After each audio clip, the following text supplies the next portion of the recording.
ओम शांति 9/10/2023 बाबा कहउछन्ति मिठे बच्चे जेते जेते बाबांकर स्मृति रे रहिबो पवित्र हेबो सेही अनुसारे ही पारलौकिक माता पितांकर आशीर्वाद मिलिबो।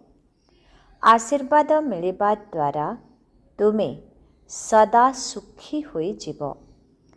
बाबा कहउछन्ति मीठे बच्चे जेते जेते बाबांकर स्मृति रे रहिबो पवित्र हेबो सेही अनुसारे ही पारलौकिक माता पितांकर आशीर्वाद मिलिबो। आशीर्वाद मिलिबा द्वारा तुमे सदा सुखी होई जीव। आजिर प्रश्न, बाबा सबु पिलामानंकु केउ श्रीमत देई कुकर्मरु निवृत्त करुछन्ति? बाबा सबु पिलामानंकु केउ श्रीमत देई कुकर्मरु निवृत्त करुछन्ति? उत्तर, बाबा श्रीमत देउछन्ति पिलामाने तुम निकटरे जहा भी धन संपत्ति आदि रहिछि, तुम निकटरे जहा भी धन संपत्ति आदि रहिछि सेगुड़ी को तुमे निज पाखरे रख, किंतु ट्रस्टी अर्थात निमित्त होई रुह। तुमे माने कही आसीछ जे हे भगवान ए सबु किछि आपणंकर, भगवान ही संतान देइछन्ति, धन संपत्ति देइछन्ति। एबे भगवान कहउछन्ति एही सबुथिरो बुद्धिर संबंध तुटाई ट्रस्टी बा निमित्त होई रुह। श्रीमतरे चाल, तुम द्वारा कौनसी भी कुकर्म हेब नाही। बाबा कहउछन्ति श्रीमतरे चाल ताहा द्वारा श्रीमतरे चाल ताहा हेले तुम द्वारा कौनसी भी कुकर्म हेब नाही, तुमे श्रेष्ठ होई जीव। गीत ले लो दुआएं माँ बाप की। ओम शांति। जेउ पिलामाने कहउछन्ति आमर मुख खोलु नाही, आमे ज्ञान बुझाई पारु नाहु, सेमानंकु सेंटर संभाळुथिबा ब्राह्मणी माने ज्ञान बुझाइबा किपरि शिखाइबे सेही कथा शिव बाबा बुझाउछन्ति। चित्र देखाई बुझाइबा तो बहुत सहज, छोट छोट पिलामानंकु चित्र देखाई देखाई बुझाइबाकु पड़िबो ना। एमिति नुहे जे केही भी आसी क्लास रे बसी जिबे एवं तुमे मुरली सुनाइबा आरंभ करिदेब ना। प्रथमे तो भल भाबरे बुझाइबाकु हेबो। पिलामाने गीत तो सुनिले, जणे हेले पारलौकिक माता पिता जहाँको तुम मात पिता कही समस्ते मने पकाउछन्ति। सिए हेउछन्ति सृष्टिर रचयिता, तेबे माता पिता तो निश्चित स्वर्ग दुनिया ही रचना करिबे। सत्य जुगरे स्वर्गवासी संतान माने ही जन्म नेबे, जेहेतु एठिकार माता पिता माने निजे नरकवासी अटन्ति, तेणु सेमाने नरकवासी संतान मानंकु ही जन्म देउछन्ति। गीतरे कुहा जाइछि ले लो दुआएं माँ बाप की, अर्थात माँ बापांकर आशीर्वाद प्राप्त करि नियो। तुमे माने जानिछ वर्तमानर माता पिता तो आशीर्वाद देउ नाहंती, स्वर्गवासी माने आशीर्वाद देई थांते, जहाँकि अधा कल्प पर्यंत चली थाए। पुणी अधा कल्प परे सेमाने श्रापित अर्थात अभिशप्त होई जान्ते। तेबे सेमाने निजे मध्य पतित हुअन्ति एवं पिलामानंकु मध्य पतित करि जाई थान्ते। एहाकु आशीर्वाद तो कुहा जीव नाही। अभिशाप देई देई भारतवासी माने वर्तमान अभिशप्त होई जाइछन्ति, केते दुखरे अछन्ति। सेथिपाई पारलौकिक माता पितांको मने पकाउछन्ति। ବର୍ତ୍ତମାନ ସେହି ମାତା ପିତା ଆସି ଆଶୀର୍ବାଦ ଦେଉଛନ୍ତି। ପିଲାମାନଙ୍କୁ ପାଠ ପଢ଼ାଇ ପତିତରୁ ପାବନ କରୁଛନ୍ତି।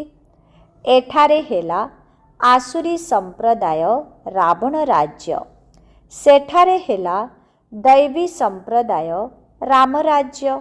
ରାବଣର ଜନ୍ମ ମଧ୍ୟ ଭାରତରେ ହେଉଛି। ଶିବ ବାବା ଯାହାଙ୍କୁ ରାମ କୁହାଯାଉଛି, ତାଙ୍କର ଜନ୍ମ ମଧ୍ୟ ଭାରତରେ ହେଉଛି। ତୁମେମାନେ ଯେତେବେଳେ ବାମ ମାର୍ଗରେ ଅର୍ଥାତ୍ ବିକାରରେ ଯାଉଛ, ସେତେବେଳେ ଭାରତରେ ରାବଣ ରାଜ୍ୟ ଆରମ୍ଭ ହେଉଛି। ତେଣୁ ଭାରତକୁ ହିଁ ରାମ ଅର୍ଥାତ୍ ପରମ ପିତା ପରମାତ୍ମା ଆସି ପତିତରୁ ପାବନ କରୁଛନ୍ତି। ପୁଣି ରାବଣ ଯେତେବେଳେ ଆସୁଛି, ସେତେବେଳେ ମନୁଷ୍ୟମାନେ ପତିତ ହୋଇଯାଉଛନ୍ତି। ଗାୟନ ମଧ୍ୟ କରୁଛନ୍ତି, ରାମ ଗୟୋ ରାବଣ ଗୟୋ।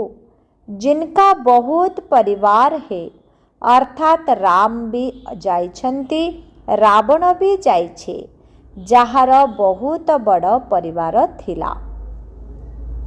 ରାମଙ୍କର ପରିବାର ତ ବହୁତ ଛୋଟ।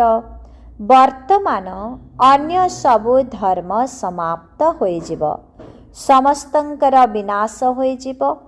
ବାକି ତୁମେ ଦେବୀ ଦେବତାମାନେ ହିଁ କେବଳ ରହିବ। ତୁମେ ବର୍ତ୍ତମାନ ଯେଉଁମାନେ ବ୍ରାହ୍ମଣ ହୋଇଛ, ସେହିମାନେ ହିଁ ସତ୍ୟଯୁଗକୁ ସ୍ଥାନାନ୍ତର ହୋଇଯିବ। ତେବେ ବର୍ତ୍ତମାନ ତୁମକୁ ମାତା ପିତାଙ୍କର ଆଶୀର୍ବାଦ ମିଳୁଛି। ମାତା ପିତା ତୁମକୁ ସ୍ୱର୍ଗର ମାଲିକ କରୁଛନ୍ତି। ସେଠାରେ ତ କେବଳ ସୁଖ ହିଁ ସୁଖ। ବର୍ତ୍ତମାନ ତ କଳିଯୁଗରେ କେବଳ ଦୁଃଖ ହିଁ ରହିଛି। ସବୁ ଧର୍ମର ଲୋକେ ଦୁଃଖରେ ଅଛନ୍ତି।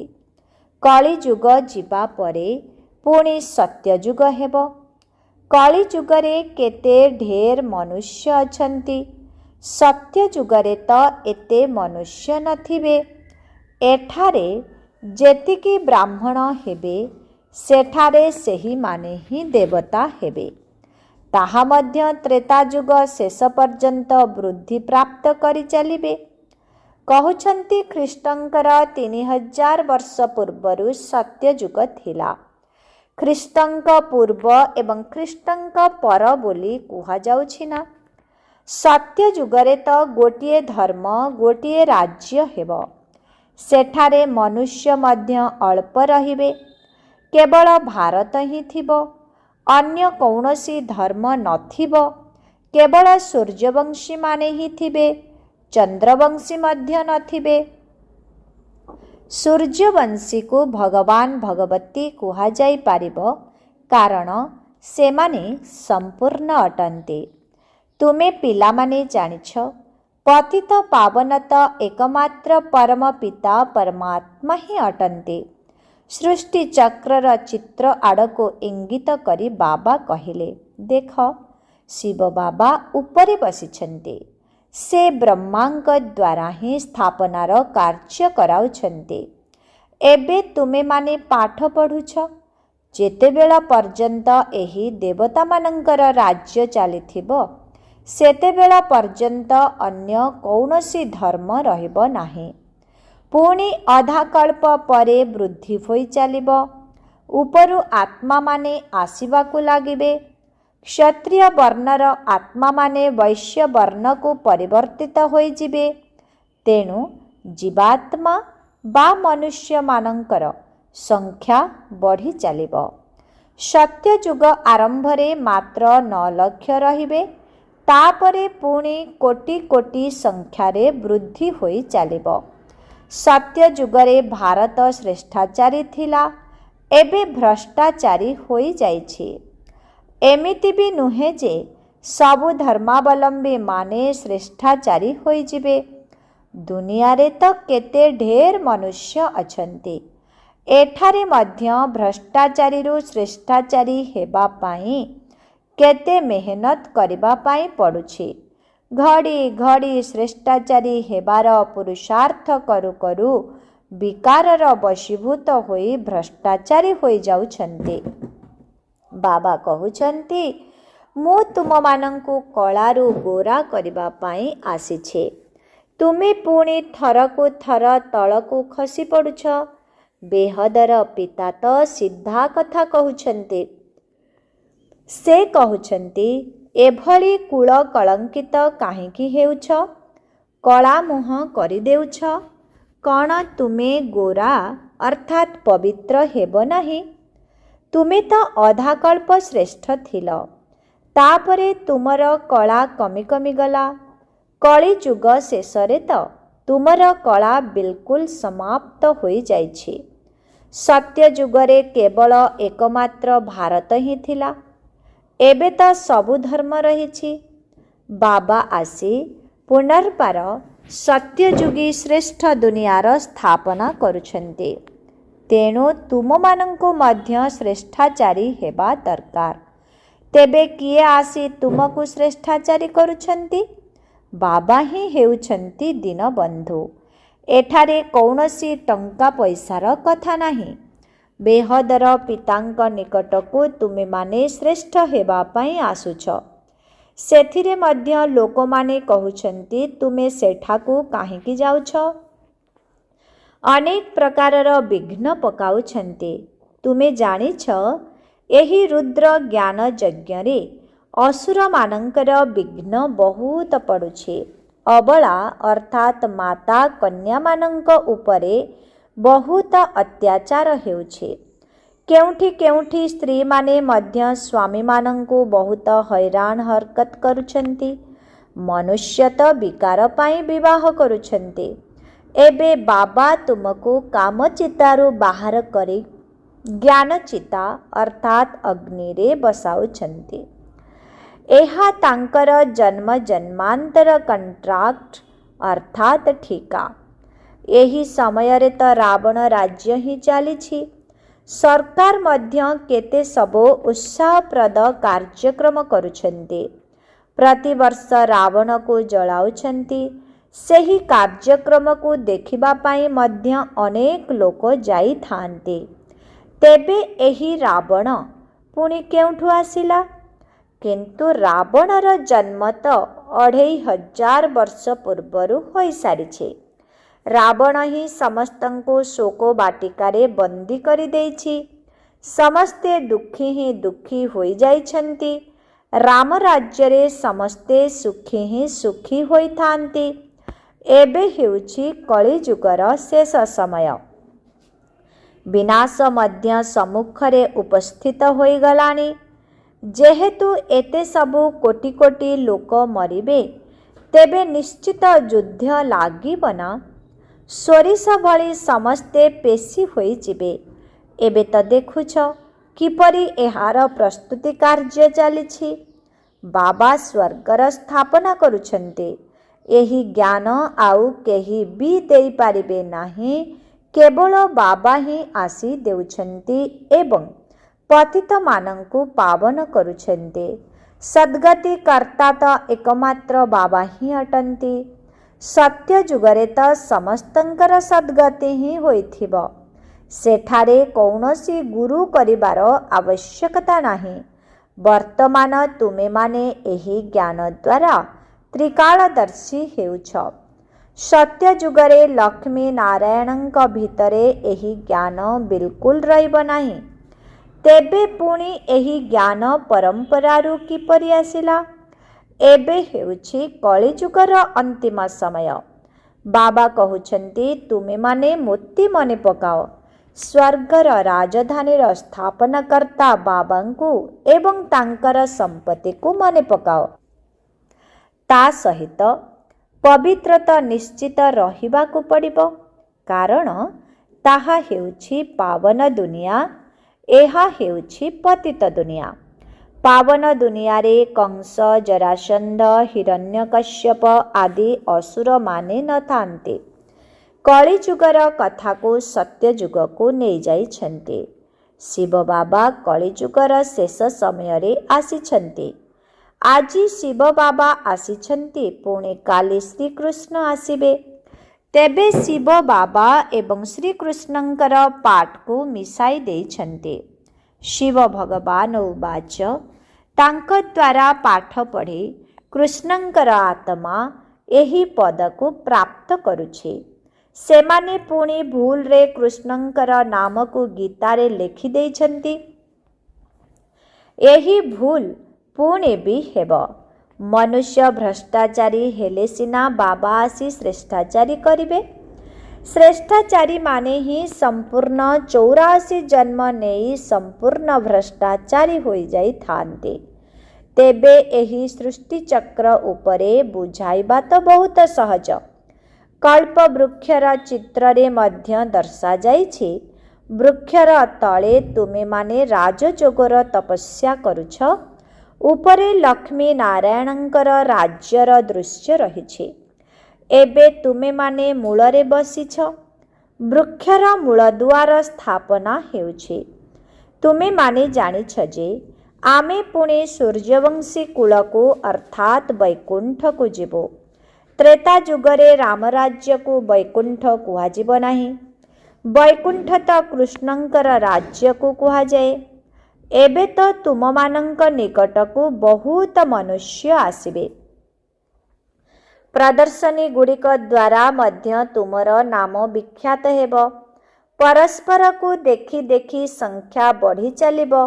बाबा आसी एही कथा सबु बुझाउछन्ते। चित्र गुड़े को देखाई काहाको भी बुझाइबा बहुत सहज। सत्य जुगर स्थापना तो भगवान ही आसी करुछन्ति एवं सिए पतित दुनिया को ही आसुछन्ते। श्यामल अर्थात पतितरु ही गोरा अर्थात पवित्र करुछन्ते। तुमे माने श्री कृष्णंकर राजधानीर वंशावली मध्य अट, प्रजा मध्य अट। बाबा ए सबु कथा भल भाबरे बुझाउछन्ते। निराकार शिव बाबा आत्मा मानंको बुझाउछन्ते कि तुमे माने मोते मने पकाओ। एहा हेउछि आत्मिक तीर्थ यात्रा। हे आत्मा माने तुमे निजर शांति धाम निर्वाण धाम को मने पकाओ। तेबे स्वर्गर संपत्ति प्राप्त करिब। एबे तुमे माने संगम जुगरे अछ।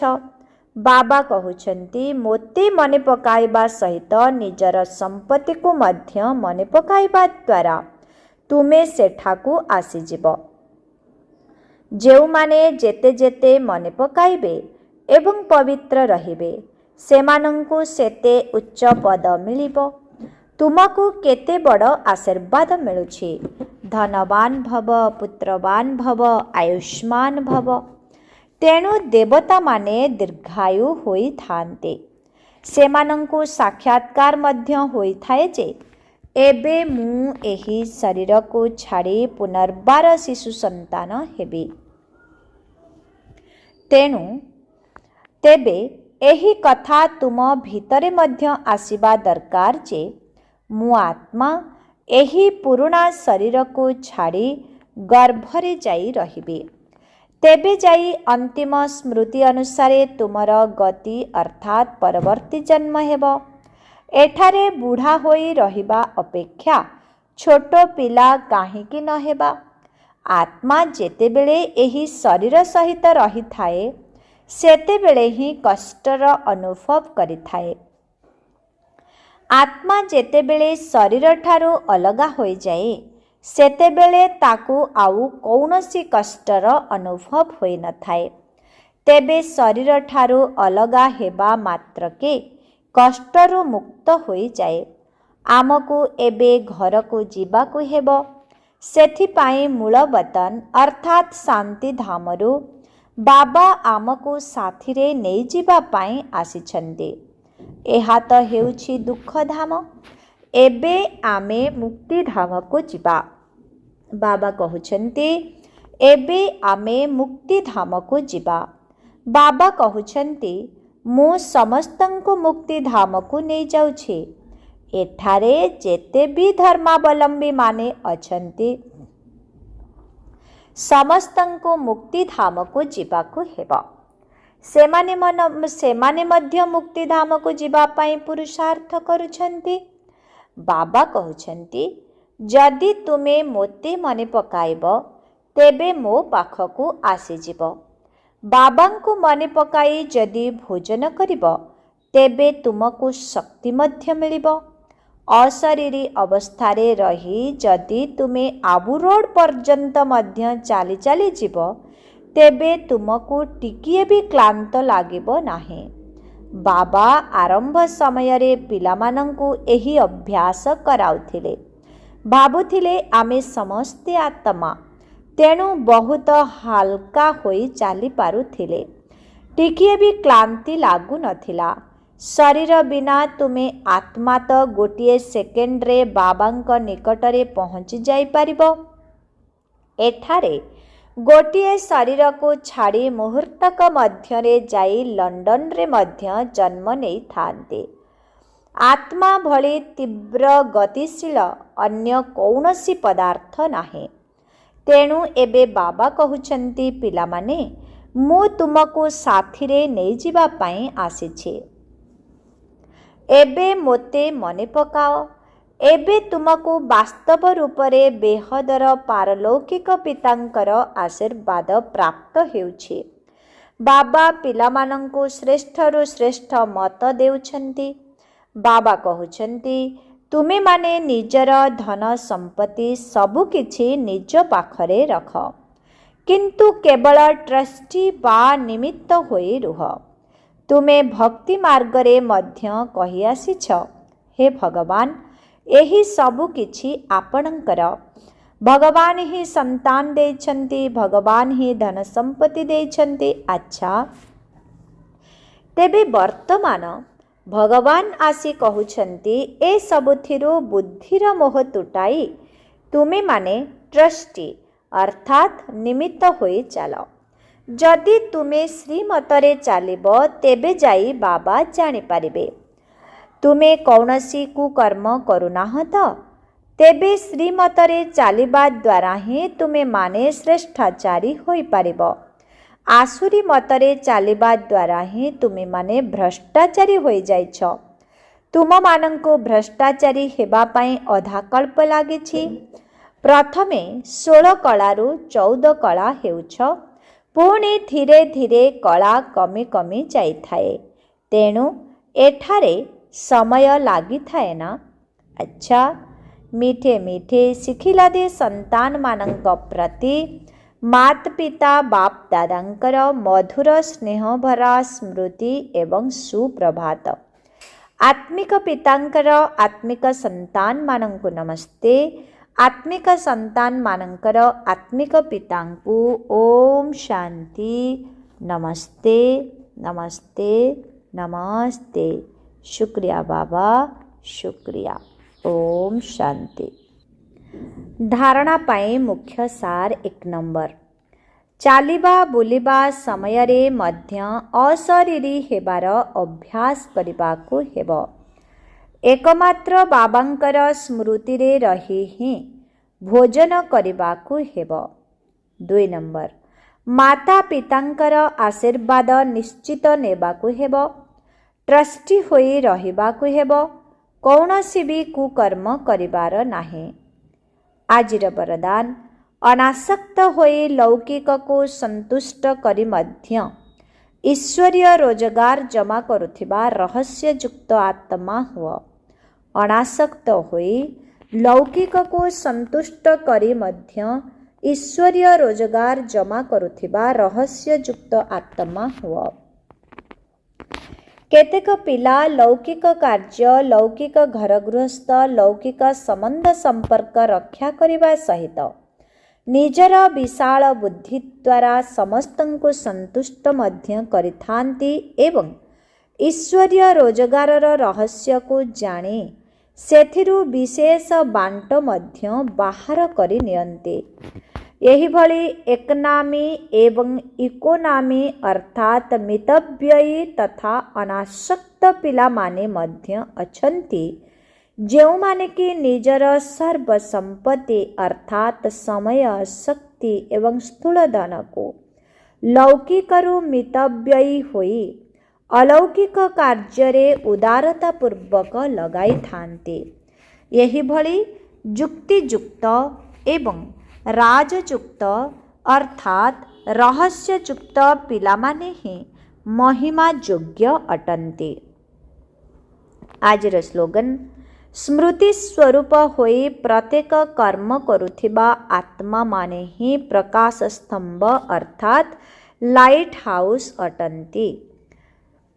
स्मृति स्वरूप होई प्रत्येक कर्म करुथिबा आत्मा माने ही प्रकाश स्तंभ अर्थात लाइट हाउस अटंती। ओम शांति।